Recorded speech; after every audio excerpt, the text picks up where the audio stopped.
Olá a todos, mais uma vez aqui estou para responder as dúvidas dos nossos seguidores por nosso canal. Se você tem dúvidas, envie para o nosso canal. Você pode ter lá no nosso site o endereço do nosso e-mail em que costumamos responder essas dúvidas.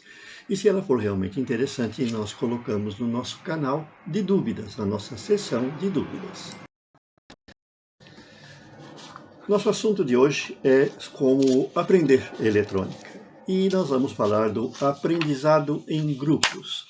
Se você quer saber mais sobre ensino de eletrônica e aprendizado, nós temos uma sessão completa lá na nossa página inicial que dá acesso, que é a sessão Aprendendo Eletrônica, em que nós falamos dos nossos artigos, dos nossos vídeos, dos nossos livros, dos nossos podcasts e muito mais.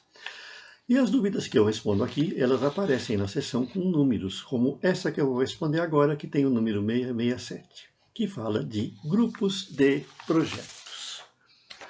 Nosso seguidor pergunta o seguinte: tenho alguns amigos em meu condomínio que gostam de eletrônica. O que nos sugerem para formar um grupo de projetos? Hoje já está em moda a comunidade maker, o espaço maker nos condomínios. O que é isso? Você se reúne com seus amigos interessados em trabalhos manuais, em mecânica, em química, em eletrônica e reserva um espaço em que você vai ter bancadas e, eventualmente, instrumentos de trabalho. E lá você pode ter uma comunidade, formar uma comunidade maker, por exemplo, em eletrônica.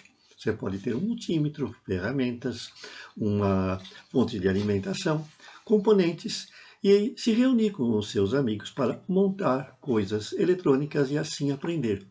Antigamente a gente chamava isso de clube de ciências, né? Que era estimulado nas escolas, em que as pessoas, os alunos eram estimulados a se reunir e formar grupos de trabalho. O interessante é que hoje em dia, em alguns condomínios, já se reserva um espaço para isso. Existem até condomínios que têm um espaço maker, né, que também tem recursos de mecânica e um espaçozinho do lado para você encostar o seu carro e você mesmo poder fazer a instalação de um rádio, de um toca-CDs ou ainda fazer um reparo mecânico simples, que é uma coisa que significa estimular o trabalho pessoal. No nosso site nós temos diversos artigos da seção de service e da seção de montagens que permite que você monte coisas, que você conserte coisas e que você crie o seu espaço maker. Temos até livros, como o nosso Manual Maker, que dá uma iniciação ao assunto. Nossa dúvida é a 542 de um seguidor que fala o seguinte: frequento muito os canais do YouTube do que vejo texto. Ele prefere os sites, né, de vídeos em lugar daqueles que apresentam textos corridos. Qual é a desvantagem de cada um?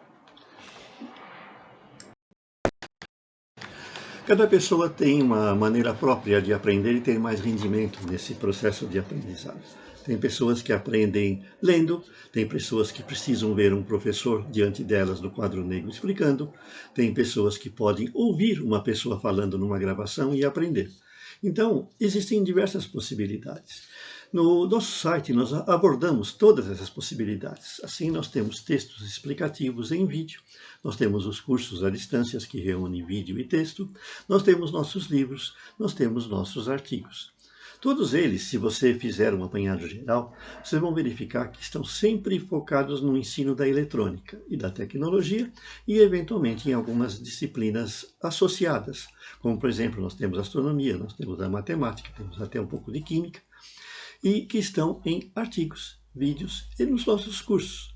Assim, cabe a cada um descobrir qual é a sua vocação e procurar aprender a eletrônica da maneira que você entende. Cada um entende de uma maneira diferente, né?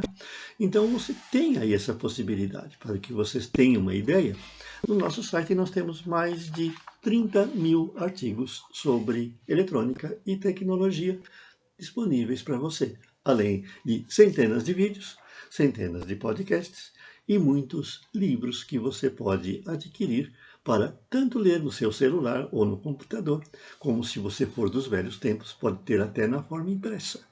Então vejam que aprender eletrônica é fácil, é só escolher o meio apropriado e nós damos esse meio. Nossa próxima dúvida é a 405, de um seguidor que quer aprender a ler esquemas. Como faço para aprender a ler um esquema e assim poder montar um aparelho eletrônico? A leitura de esquemas, ela depende justamente do conhecimento da função dos componentes e seus símbolos. Em segundo lugar, ela depende de você saber como esses componentes são ligados e como eles funcionam num circuito. Em outras palavras, para você aprender a ler um esquema, você tem que aprender eletrônica. Você vai ter que aprender função e símbolo de cada componente, o que ele faz, como ele funciona, como é que ele é ligado num circuito. E nesse circuito você vai aprender a fazer a interpretação do seu funcionamento. Porque resistores são ligados de um jeito num oscilador, são ligados de outro jeito num amplificador, são ligados de outra maneira ainda se você quer uma função lógica. Então você tem que saber não apenas o que é um resistor e a sua função. A sua função muda. Num circuito, um resistor pode funcionar para produzir uma queda de tensão.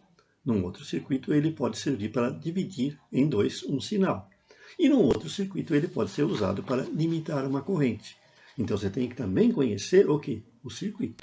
Então, para você aprender a ler um esquema, não basta você saber a função dos componentes. Você tem que aprender eletrônica. Mais uma vez, recomendamos àqueles que querem aprender eletrônica que visitem o nosso site para ver os recursos que nós damos para isso. Vejam que a maioria dos recursos que nós damos são gratuitos. São artigos em nosso site, que é simplesmente você clicar em cima e ler. Vídeos que você pode assistir a qualquer momento no YouTube. Mas também temos outros que são pagos, como os livros e os cursos à distância. Veja por qual você se interessa. Até mais!